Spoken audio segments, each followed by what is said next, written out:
அன்பர்களே, ஆண்டவர் தான் நம்முடைய அடையாளம், ஆண்டவர் தான் நம்முடைய பாதுகாப்பு. அந்த ஆண்டவரில் முழுமையாய் கரைத்துக் கொள்ளுங்கள். பாதுகாப்பா இருக்கலாம், ஆசீர்வாதமா இருக்கலாம். புனித வாரத்தில் இருக்கிறோம், புதன்கிழமை, புனித புதன்கிழமையில் இருக்கிறோம். எனவே இந்த புனித வாரத்தில் அவருடைய பாதுகாப்பை நாடுங்க. மிக கொடுமையான உலகம் இது. அதுக்கு தான் சான்று மத்தேயு நற்செய்தி 26வது அதிகாரம் 14 25 வரை உள்ள இன்றைய நற்செய்தியில இயேசுவை காட்டி கொடுப்பதற்காக இருக்கிறார் யூதாஸ் இஸ்காரியோத். கூடவே தான் இருப்பார்கள், ஆனால் ஆபத்தை விளைவிப்பார்கள். நம்ம தான் உஷாரா இருக்கணும். அதுதான் சொல்றேன், ஆண்டவர் தான் பாதுகாப்பு, அவர் தான் நமக்கு அரணாய் இருப்பார், அவர் தான் நமக்கு கோட்டையாக இருப்பார், அவர் தான் தூதர்களை அனுப்புவார். எனவே அவரிடம் தஞ்சம் புகுகிற பொழுது வாழ்வோம். அன்பர்களே, நம் யூத சமூகம் என்பது எப்படி இருந்தது என்றால், இயேசு வாழ்ந்த காலகட்டத்தில் இன்னைக்கு நம்ம இருக்கிற மாதிரி தான் உணவுக்கு முக்கியத்துவம் தருவார்கள். நம்மளுடைய தமிழகத்துல பெரும்பாலுமே உணவுக்கு முக்கியத்துவம் தருவார்கள். யாரோடு பகைமையோ அவர்களோடு உணவு அருந்த மாட்டாங்க. நல்லா பாருங்க, யாரோடு பகைமையோ அவர்களோடு உணவு அருந்த மாட்டார்கள். இதே கலாச்சாரம் தான் யூத சமூகத்தில் இருந்தது. யாரோடு பகைமையோ அவர்களோடு உணவு அருந்த மாட்டார்கள். ஆனால் யூதாசு இயேசுக்கு எதிராய் போய் விடுகிறார். துரோகத்தினுடைய உச்சம் பாருங்க. இந்த துரோகம் நம்ம வாழ்க்கையில் நடக்கலாம், இந்த துரோகம் நம்ம வீட்டிலேயே நடக்கலாம், இதே மாதிரியான துரோகம் நம்ம நண்பர்கள் மத்தியில் நடக்கலாம். எனவே ஆண்டவரிட தஞ்சம் புகுந்துருங்க. ஆண்டவர் ஞானத்தை கொடுத்து உனக்கு வெளிக்காட்டுவார், நீ தப்பி வைத்துக் கொள்ளலாம், நீ அதிலிருந்து வெளிவந்து விடலாம். யூதாசு ஆண்டவருக்கு எதிராக நிற்கிறார்.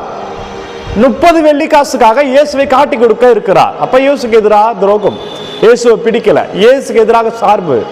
ஆனால் அதை மனசுக்குள்ள வச்சுக்கிட்டு இயேசுவோடு பந்தியில் அமர்கிறார். ஆனால் யூத சமூகத்தில் யார் பகைமையை அவர்களோடு உணவருந்த மாட்டார்கள். ஆனால் யூதாசு பகைமையை வைத்துக்கொண்டு நம்மோடு பந்தியில, தந்தையோடு இறைவனோடு பந்தியில அமருகிறார். அன்பர்களே, உங்களுக்கு தெரியாது உங்க கூட இருக்கிறவங்க எத்தனை பேர் உங்களுக்கு எதிராக செய்து கொண்டு இருக்காங்க உங்களுக்கு தெரியாது. உங்களுக்கு கூட இருக்கிற எத்தனை பேர் உங்களை பற்றி நண்பர்களோடு பகிர்ந்து கொண்டு புன்னகையாக கேளிக்கையாக உங்களை பற்றி பேசி கொண்டு இருக்கிறாங்க உங்களுக்கு தெரியாது. உங்கள் கூட இருக்கிற எத்தனை பேர் உங்களுக்கு குழி நோண்டி கொண்டிருக்கிறார்கள் என்று ஒன்று தெரியாது. உங்க கூட இருக்கிற எத்தனை பேர் உன்னை ஒரு நாள் காட்டி கொடுப்பார்கள், ஒரு நாள் உங்களை அவமானத்திற்கு தள்ளி விடுவார்கள் என்று உங்களுக்கு தெரியாது. ஆண்டவர் இயேசுவுக்கு தெரிந்தது. காரணம், அவர் தந்தையோடு இருந்தார். தந்தையோடு இருந்துரு ஆசீர்வாதத்தை பெற்றுக்கொள்ளலாம், வல்லமை பெற்றுக்கொள்ளலாம். எனவே பிரியமான உறவுகளை, பழங்காலத்துலலாம் காட்டில் குரங்குகளை பிடிக்க போவாங்களாம். போகிற பொழுது பானையை எடுத்துட்டு போவாங்களாம். ஏன் பானையை எடுத்துட்டு போவாங்கன்னா, பானையினுடைய வாய் மிக குறுகியதாக இருக்குமா. அந்த பானைக்குள்ள நிலக்கடலையை போடுவாங்களாம். நிலக்கடலை போட்டு போய் காட்டில் போய் வச்சுட்டு வந்துடுவாங்களாம். அந்த குரங்குகள் வருமா, வந்து அந்த கைக்குள்ள போற அளவுக்கு தான் அந்த பானையோட வாய் இருக்குமா. அப்பொழுது அந்த குரங்குகள் தனது கையை உள்ள விட்டு அந்த நிலக்கடையை எடுத்துருமா. எடுத்த உடனே கை பெரிதாகிவிடும். எனவே குறுகிய வாயில உள்ளே சென்ற கை வெளியில வர முடியாதாம். காலையில் வரை அது அப்படி கத்திக்கொண்டே இருக்குமா. கத்துகிற சத்தம் கேட்ட உடனே யார் அந்த பானையை வைத்தார்களோ அவர்கள் ஓடி வந்து குரங்கை பிடிப்பார்களாம். இப்பொழுது தன்னை பிடிக்க வருகிறார்கள் என்று தெரிந்த உடனே அந்த குரங்கு தன் கையில் இருக்கிற நிலக்கடலை போட்டு இருந்தால் தப்பித்து விடலாம். ஆனால் போடவே போடாது. அந்த அப்படியே பிடித்து கொண்டே இருக்குமா. கடைசியில் வந்து அவன் பிடித்து போய் அந்த குரங்கை சாகடிப்பார்களாம். அப்படிதான் குரங்கை பிடிப்பார்களாம். பிரியமானவர்களே, நம்ம கூட தான் சில துரோகம் செய்பவர்கள் நம்ம கூடயே தான் இருப்பாங்க. நம்ம தான் அதை விட்டுறணும். அப்ப விடணும்னா எங்க வரணும்னா அதுதான் ஆண்டவர், அதுதான் கடவுள், அதான் இறைவன். நீ அவர்கிட்ட வருகிற பொழுது அந்த ஞானத்துல எதை விடணும் எதை விடக்கூடாதுன்னு சொல்லுவார். சில நேரத்துல இவன் துரோகி என்று நாம் நல்லவர்கள் கூட தீர்ப்பிட்டுருவோம். அது ஒரு பிரச்சனை இருக்கிறது. சில இடத்துல சில நல்ல மனிதர்கள் கூட நம்ம கெட்டவர்கள் என்று தீர்ப்பிட்டுருவோம். அதுல பிரச்சனைகள் இருக்கிறது. அப்போ நீ ஆண்டவர்கிட்ட வா, அவர் ஞானத்தை கொடுப்பார். அதுதான் கடவுள் இனம் கண்டு கொண்டார், என்னோடு பந்தியில் அமர்வனே என்னை காட்டி கொடுப்பான் என்கிறார்.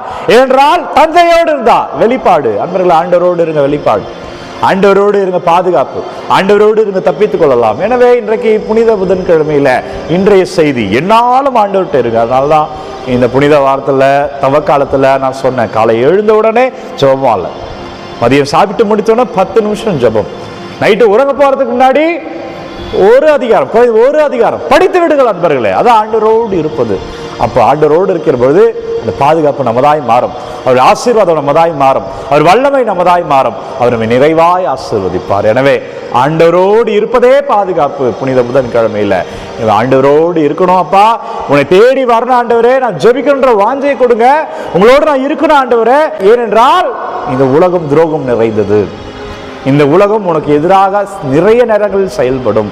எல்லாருமே கெட்டவங்க நான் சொல்லலை, ஆனால் கெட்டவர்களும் நிறைந்த உலகம் இது. எனவே நாம் தான் நம்மை பாதுகாத்துக் கொள்ளணும். இந்த பாதுகாப்பு தான் கடவுள், இந்த பாதுகாப்பு தான் ஜெபம், அந்த பாதுகாப்பு தான் ஜெபமாலை, அந்த பாதுகாப்பு தான் திருப்பலி, அந்த பாதுகாப்பு தான் நீ தனிமையில அறையில் அமர்ந்து ஜெபிக்கிறாய் அல்லவா, அந்த பாதுகாப்பு. இதெல்லாம் செய்து விடுங்கள், வல்லமையை பார்ப்பீங்க. ஜெபிப்போம். நன்றி ஆண்டவரே, நல்லவரே நன்றி, கிருபை உள்ளவரே நன்றி. ஒவ்வொரு பிள்ளைக்காக ஜெபிக்கிற நம்பிக்கையோடு கேட்கிற ஒவ்வொரு பிள்ளைகளும் தொடப்பட்டாண்டவர். இந்த புனித புதன்கிழமையில சூசேப்பர் ஜெபத்தில் எங்கள் குடும்பத்துடைய பாதுகாவலராக இப்படி சூசேப்பர் தந்திருக்கிறேன். இப்படி சூசேப்பர் வல்லமையான ஜெபத்தில் ஒவ்வொரு பிள்ளைகளும் தொடப்படுவார்களாக. ஒவ்வொரு பிள்ளைகளும் ஆசீர்வாதமாக இருப்பார்களாக. ஒவ்வொரு பிள்ளைகளும் கிருபையை காண்பார்களாக.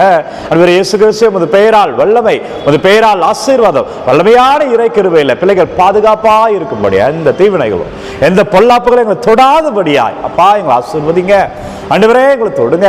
வல்லமையான நற்கருணை ஆண்டவர் இன்றைக்கு நம்மை தொடுகிறார், அவர் நம்மை ஆசீர்வதிக்கிறார். என்ன விண்ணப்பங்கள் எல்லாம் நீங்க அனுப்புறீங்களோ அப்பா உங்கள் பாதத்தில் வைக்கிறேன். பிள்ளைகள் கமெண்ட்ல என்னவெல்லாம் அனுப்புறாங்களோ எதுவெல்லாம் வேண்டும் என்று கேட்கிறார் உங்க பாதத்தில் வைக்கிறேன்.